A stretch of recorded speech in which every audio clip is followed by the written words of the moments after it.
কেন এসেছিলেন? এখন আপনারা কি চান? কেন পুলিশ আপনাদেরকে সরিয়ে দিচ্ছে? হ্যাঁ, ইনশাআল্লাহ বাংলাদেশে এরকম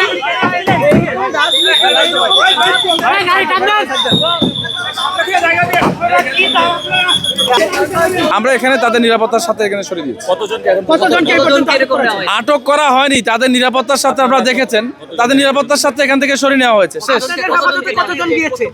আমাদের হেফাজতে না, তাদেরকে এই স্থান থেকে সরিয়ে দেওয়া হয়েছে নিরাপত্তার সাথে। অর্থাৎ বাইরে নিয়ে কি ছেড়ে দিবেন এমন কিছু?